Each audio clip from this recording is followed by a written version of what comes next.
The Temple Bar pub has been in Dublin since the early 1600s and has become one of the most famous pubs in the world. It is located on the south bank of the River Liffey in central Dublin. The streets are lively during the day, with Dubliners and tourists from all over the world roam through the Temple Bar street for the shops and many pubs. Some other popular pubs near the Temple Bar are the Palace Pub and the Odd Dubliner. During the night, the pubs will be filled with drinkers from pubs to pubs, singing and dancing to live music played in the pubs. You can get many great pubs in Dublin, but when you're in the Temple Bar area, you get the best pubs in the world. You can be in one great pub, and then when you step outside, you can end up in another great pub right beside it. The area was named after the Temple family from the early 1600s. Sir William Temple had his house and gardens built off the Temple Bar area. His son John Temple went on to develop the Temple Bar as we know it after a sea wall was built to hold back the River Liffey. In the 18th century, the area was a thriving commercial district because of the Dublin's custom house, but a new custom house opened, which led to the decline in the area for many years. In the late 20th century, properties were rented at cheap rates, which led to the area filled with businesses of all kinds. The Temple Bar was revived to become one of the most famous destinations in Dublin. Today, the area contains many cultural institutions such as the Irish Film Institute, the National Photographic Archive, and the Temple Bar Gallery and Studios. The streets are also filled with vibrant colours and graffiti you can't miss. Fun fact, Temple Bar was meant to be demolished in the 1980s for the construction of Dublin Bus's biggest terminus for the city centre. If it wasn't for the low cost of rent within the district with shops, artists and galleries, this place would have gone ahead, but with much protest. Fortunately, Temple Bar actually secured funding from the Taoiseach at the time to rejuvenate the area to what it has become of today.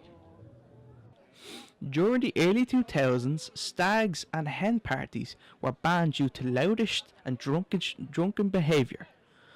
And we all know how far that rule lasted. Similar behaviour still continues on to this day, and worse over the weekends.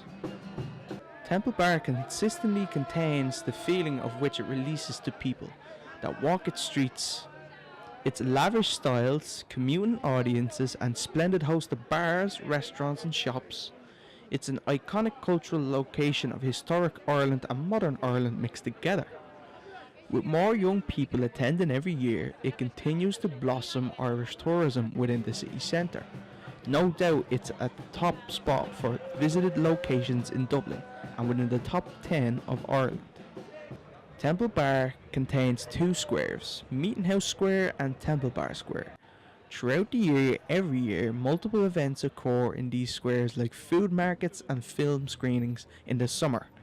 Other miniature events occur like public speakings and fashion displays.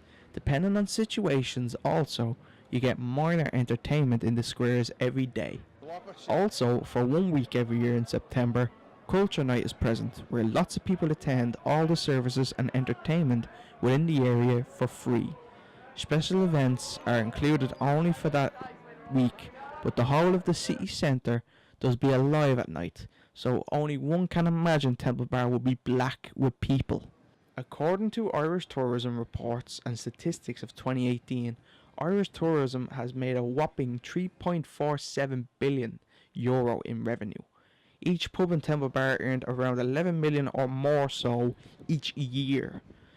We can only imagine what the numbers are from Temple Bar to contribute to this whopping billion number. My experience in Temple Bar was ebullient. Every street was packed full of joyful people. As an Irish person, you can't feel more at home and welcome in Temple Bar with its comforting atmosphere. All the tourists just looked intrigued and fascinated with its theme, while us Irish seemed more interested in our admirers, the alcohol. I love how the new stylish buildings are mixed with its cultural architecture. So different, yet works all the same. It's a great balance to have within an area, for it to show its history and to accept its future in the same circle.